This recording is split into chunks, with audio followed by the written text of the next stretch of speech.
I am live with Joe Koufman. Joe, how are you doing today? Doing great. How are you, Jeff? I'm good. I'm good. It's always good to see you. I've seen a lot of you over the years. We've known each other for what, a couple decades? 20 years. Actually, technically 26 years, but you know, who's counting? 26 years. How did you know that? Because we met in 2000. Okay. All right. That's easy. That's when I got married. When I met Joe Koufman, when I married my wife, it's Yeah. perfect. I All think right. I We are met here. I think I met Emily Hilimire soon after, actually. Probably so. Probably so. All right. We are here to talk about your exciting news next week. Why don't you tell everybody what's launching next Tuesday, I think on the January 13th? Yep. January 13th, 2026. My book is launching, which is called The Connector's Compass. And the subtitle is Navigating Your Way to Meaningful Relationships. And you got a copy of that you can hold up for these I people to see? do. I Yeah, love it. this is the book. We're excited that it's come out. It's been a bit of a journey to get here, about a 2-year process to get from first writing to Yeah, final publication, but we're here. it happens. It happens. Yeah, it's exciting. I've gotten a pre-read, obviously, so it's a great book. And we want people to buy the book next week and hopefully book you to come talk about the book. So let's get into it. But so this is interesting. I have a question I like to ask people. Um, Sometimes when I first meet them, but oftentimes when I'm doing an interview with them on a podcast or something like this. So I'm going to ask you the question, and then I'm going to ask you how it maybe fits into the theme of your book. So my question for you, Joe Koufman, is how many owls would you need to see in a day to become concerned? Hmm. Um, I think one owl in a day is concerning because they're nocturnal and they don't like to hang out during the daytime. Now, if you're talking about a 24-hour period, then I'd say three. Okay, well, that's a fantastic. I've not heard anyone clarify the fact that I do say day. So that's very intelligent of you. That's your Wake Forest education coming through Okay. loud and clear. But three is the typical number I get as well. So three So, owls in a so day. that so that second owl, nobody bats an eye. It's the third owl that really starts concerning you. That's right. Then you're like something's going on. Right, right, So right. good. Okay, good. Now, so my thought is that's an interesting way to begin dialogue. You talk about in your book, for instance, again, which we'll get into the topic more, but you talk about when you ask people questions, it's not like how many kids do you have? It's you ask them about their kids. I think one of my kids is actually viewing this right now, which is very interesting. But so I asked that question, and it gets people kind of I don't know, thinking differently, and we have some laughs. Does that fit into your strategy? Yeah, absolutely. I mean, I think having meaningful conversations that lead to real depth are always preferable over, small talk. If we talk about the weather one more time, I mean, the weather is the weather. Dress appropriately. Very good, very good. So give the thesis for the book, the high level of why you wrote the book, what's it about? Yeah. So I've always been a connector. I've always enjoyed connecting people together. There are 3 marriages that have resulted from me connecting the couple to each other that all resulted in at least 2 children per couple. Um, so for me, making matches and connecting people was always, special. And I get a spark of joy and dopamine every time I make a connection for 2 other people. And so part of the premise of the book is that by making connections for other people, that benefits you in the long run. So that's part of it. The other thing is this is not a networking book per se, because networking is a tool to get you to a relationship. The goal is to build new relationships and then nurture them and maintain them over time. And so in the book, we talk about some of the attributes that you can develop and the muscles that you can flex to get from, where you are today to be better at finding and nurturing new relationships. In fact, you're referenced in the book anonymously. Like I mentioned somebody in the book who is an introvert but who's worked really hard to develop the skills to be able to form new relationships and nurture those relationships over time. And I watched you throughout your career be an incredible connector and an incredible nurturer of relationships. And, it might mean that when you finish going to a big event, you need to recharge a little bit at home, but you worked really hard to flex those muscles. And so the book talks about how these are not skills that just come naturally to people, but with a little bit of work and practice, you can develop those skills.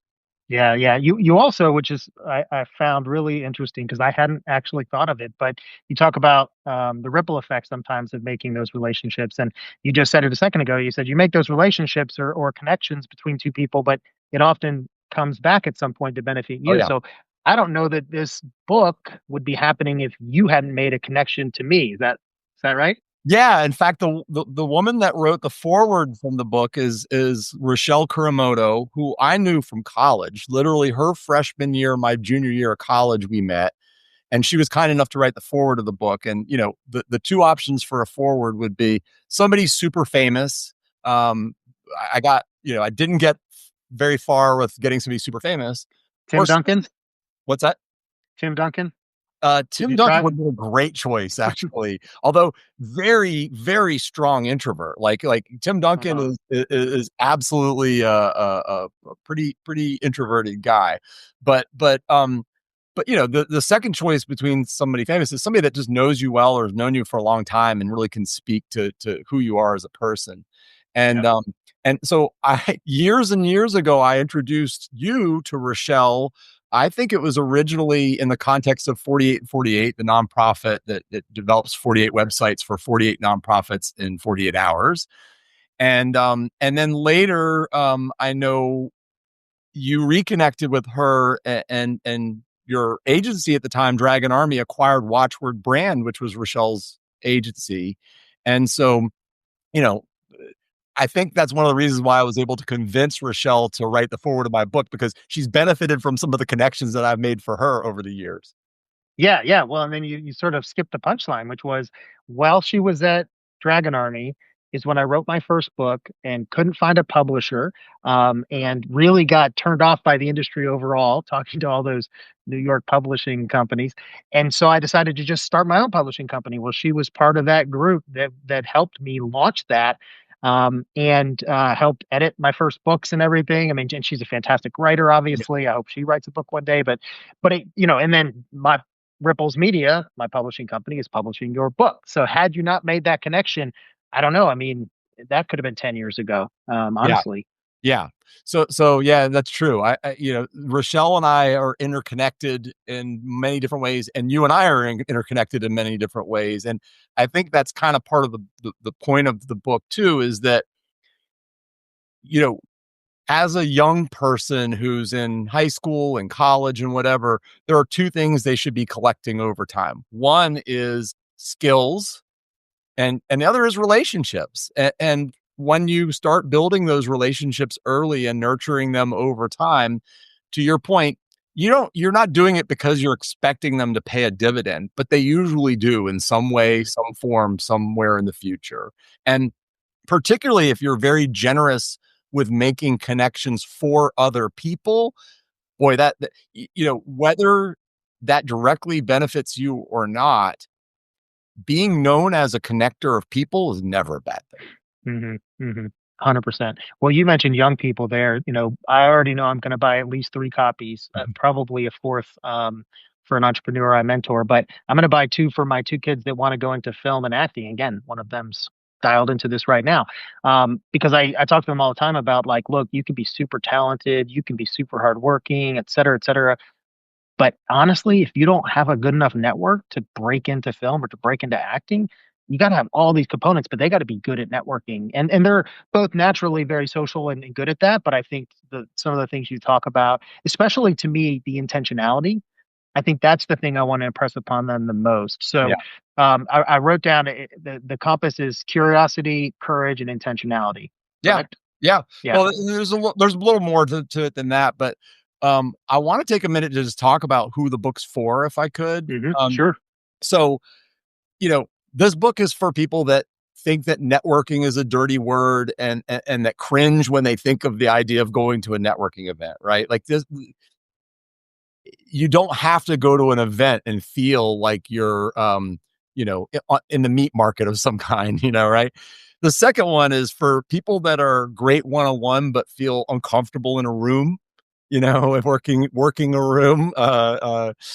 And then as you're building your career and your business and your community, those that just care about nurturing relationships over time.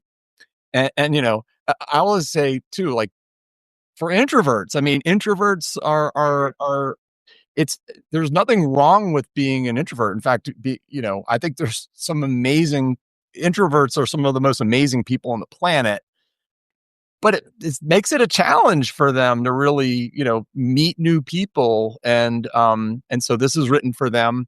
And if you want to be the kind of person who helps other people win, this is a good book for Mhm. you too, right? Making good connections for other people pays off in the long term. The two best, and I'll use the word networkers, but I'll explain why I think it's more than that. But the two people I know that are the best at that are you and Ricky Steele. Mm, And the two of you, one of the things you talk about in the book, um, I would say you have authentic relationships. When you and I catch up, I never feel like when you ask about my kids or anything that's going on that it's anything but because you're interested and because you're curious and because yeah, you really care, right? And Ricky's the same way. If you know him, he's similar. So I think like I really liked how you talk about the importance of like being authentic and being real about this, but at the same time, again, being intentional. Like yeah. if you got to do both, right? Yeah, and so what I hope people will get from this book is I want it to be like a practical, tangible, like kind of how-to guide for what do you do? Like what do you actually do? It's not theoretical or hypothetical. This is like brass tacks, what do you need to do? And so curiosity, asking really good questions and listening for what really matters, right? Like curiosity, I'm a curious person. When I ask you how your kids are doing, I honestly do want to know the answer. And if I don't want to know the answer, I'm not even asking a question, right? Like, Yeah. uh, uh, you know, um, celebrating other people, being generous with recognition and encouragement. You're amazing at that. Like that's a skill that you didn't have to really work, I don't think, so hard on doing. You're great at celebrating other people, but that's important. Diplomacy. By the way, in the book, each chapter, I pulled in quotes from people that I respect that demonstrate these values. So, like diplomacy, protecting trust and handling nuance. Like, Mhm. I once accused you of being good at politics. I didn't accuse you. I said you were good at politics, and you were offended. What? And you were offended because you thought of it as Mhm. office politics, stab you in the back kind of politics. And what I meant by that was you're really good at figuring out who the right people are to get something done and getting them into the room. Figuring out when it was appropriate to coach somebody up or when it's appropriate to give somebody critical feedback. And those are skills that help you nurture relationships that, politics in the truest sense of the word is not a dirty word. It's interacting with people in a way that that benefits everybody involved, Yeah. ideally. Yeah. Um, Well, yep, go ahead. well, so that's diplomacy, vulnerability, kind of showing up as a real person and not a polished persona. There's a great story in the book about Stacy Tank, who's the CEO of Bespoke Beauty Brands now, but she was the chief transformation officer for Heineken, reported directly to the global CEO of Heineken, lived in Amsterdam. But she tells stories about vulnerability that move you, right? And they cause her to be able to be real and vulnerable with her team, which then allows her to build deeper relationships with them. Yeah. Um, and then the other couple things are making meaningful introductions, making connections with context and care. You're not just blanket sending out emails or whatever. You're making really conscious efforts to think about the person. And then having that growth mindset. There are a couple quotes from another Ripples author, Adam Albrecht, who, his book is What Does Your Fortune Cookie Say? Mhm. These are life tips, but he has one of the best growth mindsets of anybody that I know. And so, it's not about perfection, it's about getting better with practice over Yes. time. Yeah. And then how do you maintain those relationships in the long term? That's the part most people overlook. It's easy to meet somebody new, but it's hard to then build that relationship over time. And there's some great quotes from a couple people in the book about that. I mean, Abby England is another Ripples author that does an amazing job of just reach out, and Joanne Harold also another Ripples author that they reach out and stay in touch Hmm. for little things. I mean, hey, I just thought of you and send you a text. It doesn't have to be formal. It doesn't have to be fancy, but doing all of these things, practicing and flexing those muscles, even people that feel really uncomfortable meeting and nurturing relationships with new people, can get better at it. Yeah, no doubt. Well, that's an interesting segue because I thought about you. I was catching up with our mutual friend Raj Chowdhury, who is my business partner at Purpose Group and was Yep. my college roommate and everything. Yep. So I don't know if you remember the story, but when Raj graduated from college, we had started what became Spun Logic, and his parents gave him a round the world trip ticket to go like kind of take 6 months or whatever it was going to take and just live life and experience things. I didn't know this until just like this past week. His dad told him there's only one rule. When you leave one place and go to the next, you cannot take anybody with you. So you leave all those relationships, you go make new relationships and you forge new relationships. And it forced him to get out of his shell because I think he's also, I was a little surprised, he's also more of an introvert, Hey, yeah. but he's out there now and networking. But he said that that was like pivotal for him to learn how to like A, have to like say goodbye to people, but then B, like show up in a new city and know nobody.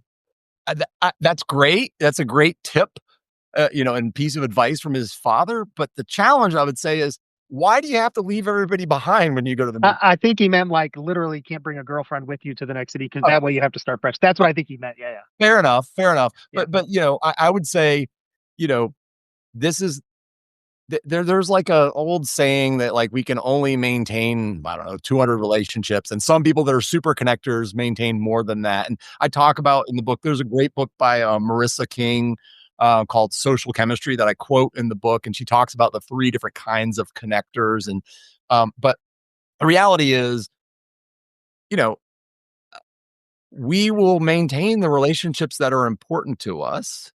And over time, it pays to continue to nurture those relationships because you never know when they're going to pay off. And that's not the reason why you're nurturing the relationships, because you're not when you build a new relationship and you meet somebody new, you're not doing it because you're hoping that you're gonna get a payoff. right. But you probably are, Yeah. whether you know it or not.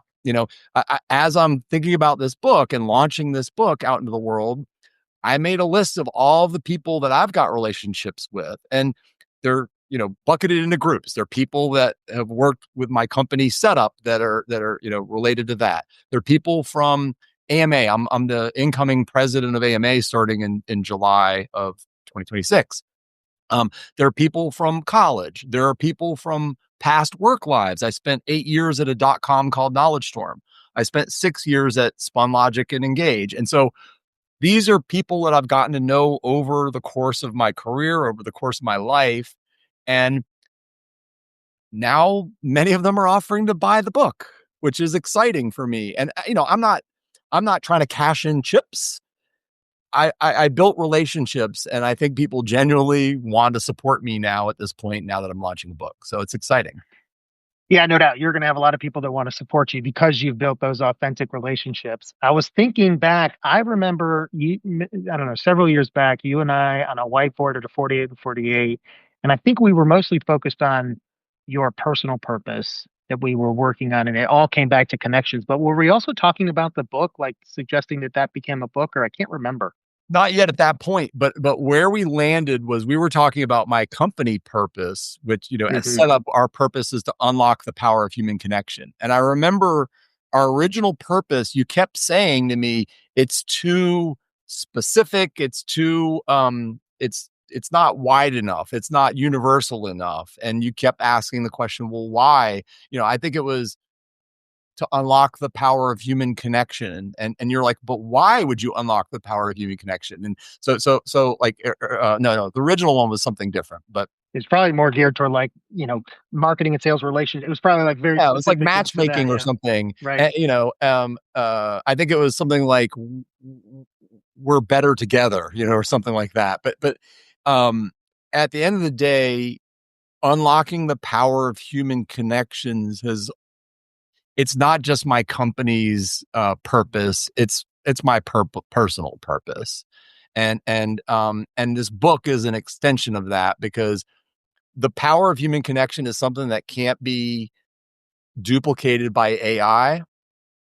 At the end of the day, we crave human connection with each other, in different forms and different fashions. And those that are good at forming and nurturing relationships will not only win in the end and benefit from those relationships, but the feeling that you get of being connected and part of a community and part of a group of people, whether it's your church community or your work community or your friend group or whatever that community is.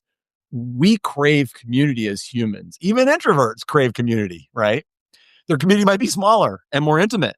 But at the end of the day, I'm excited about the book because it is an extension of me. It's an extension of my company. It's an extension of my personal brand for sure.